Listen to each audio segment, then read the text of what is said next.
Happy Friday, everyone, and congrats to making it to the end of the week. So, what went well this week? I can say that I definitely showered twice. I know, low bar, but I have weeks of unfolded laundry waiting for me. So, we can't win them all, right? I had great feedback from last week's video on resources for trauma and lots of requests to go deeper on each resource. So I will definitely be working on that and maybe even calling in some experts. But anyway, today is the first day of a 2-day simulcast of the Empowered to Connect conference.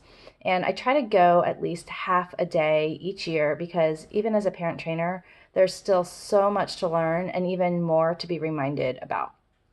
So, our family turned to trust based parenting after reaching the end of our rope with our youngest, who also happens to be our first adoption.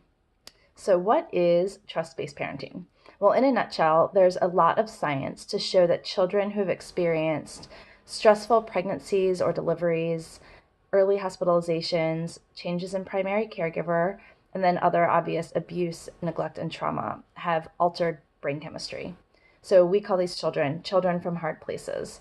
And they process life, specifically stress, in a dramatically different way than neurotypical children. Stress, even good stress like excitement, is perceived by the brain as a threat to survival, which causes many unacceptable behaviors and emotional dysregulation. Their heightened state of stress also limits their ability to change behaviors based on cause and effect consequences. So, trust based parenting takes the entire child and the family into account to heal and connect and change behaviors from the inside out. So, while many of the necessary responses to kids from hard places may seem a little gentle or even permissive, let me assure you that taking on trust based parenting is not for the faint of heart, and there's nothing permissive about it. Other parenting models tend to fall either on the highly structured end or the highly permissive end, but trust based parenting requires extremely high structure and equally high nurture.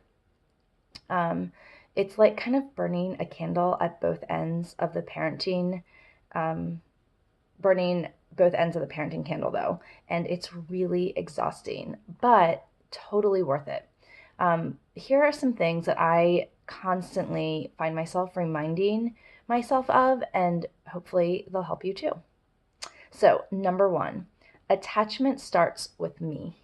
It's all about what I bring to the table. Attachment disorders are often attached to the child, but parents all bring an attachment style to the table, and we're the big people, we're the adults. So we need to make sure that we are available for attachment, even if our child is not.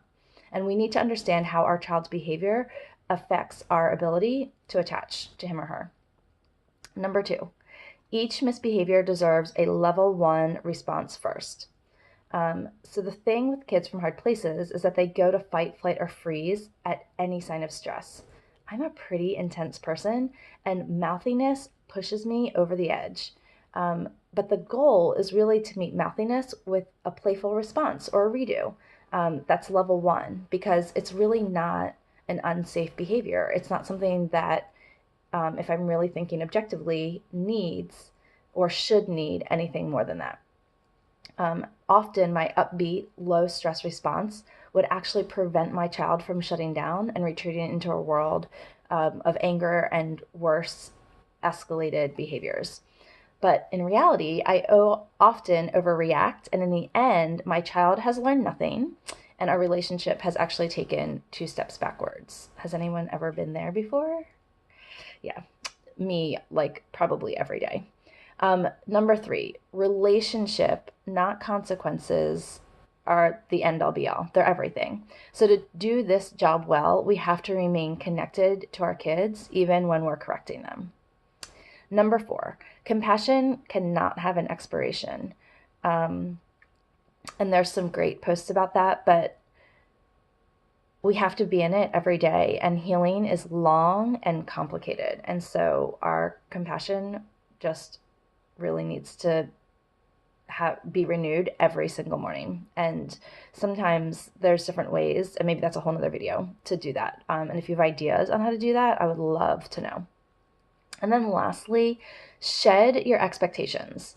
My children are who they are, and I do best when I meet them where they are. And so there's another video about my 4-letter parenting word from a couple weeks ago that kind of digs into this deeper, but it's something I need to remind myself literally every day.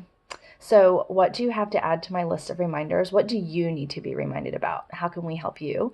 And go ahead and just remind us, help keep us accountable in the comments below the video. I'm so glad you're here. Have a great weekend, and I will see you next week.